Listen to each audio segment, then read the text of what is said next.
Wednesday's footy news here on AFL.com.au. A pretty windy day here in Melbourne. It was the winds of fear that swept through Magpies training a little earlier when Scott Pendlebury went down. The fear surrounding the same leg that he injured earlier in the year. Here's what Nathan Buckley had to say about it.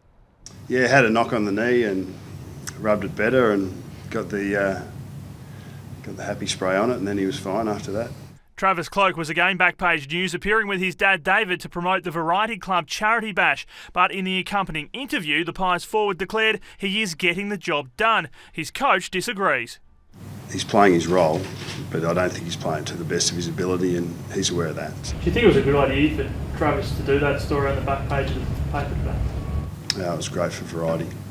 Meanwhile, Buckley has confirmed Andrew Cracker and Ben Johnson are remarkably in the mix for late-season call-ups, recovering from their respective knee and shoulder injuries. Dane Swan is ready to return from his club-imposed suspension against the Eagles, who will likely welcome back forward Josh Kennedy for the first time since injuring his ankle in round 5.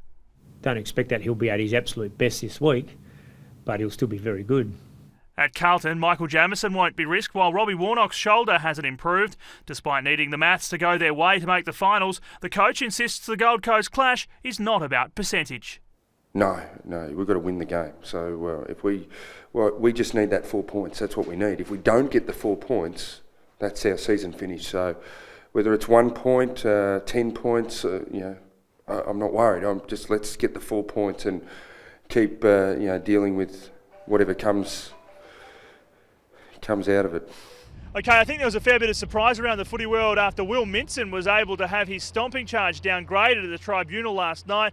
Certainly some are saying this needs to be the catalyst for a review of the match review panel and tribunal system. Off the back of that decision, I think there's plenty of questions that are going to be asked, and so they should be. I think it's a grey area, isn't it? After 13 seasons, Adelaide's Michael Doughty is calling it a day. But as he broke the news to teammates, the 33-year-old's message was very focused. He firmly believes the Crows can win the flag.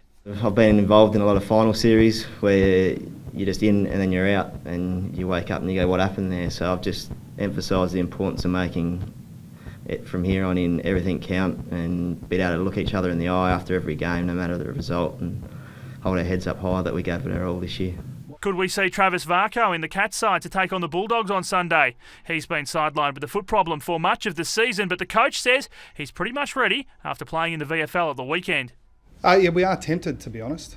I think I said last week that he wouldn't play until the last round. That's changed a little bit.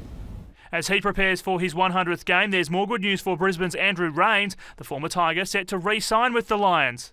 Yeah, definitely. Yeah, mate, I'm sort of back home and enjoying the football club. I love this club, and enjoy being back up in the warm climate, as you can see today. The Lions play Port Adelaide this week, but Matt Maguire's season is over, the defender succumbing to his ongoing ankle woes. No sign of Nick Riewoldt as St Kilda trained today, but there is no formal decision on the skipper closing the book on his season.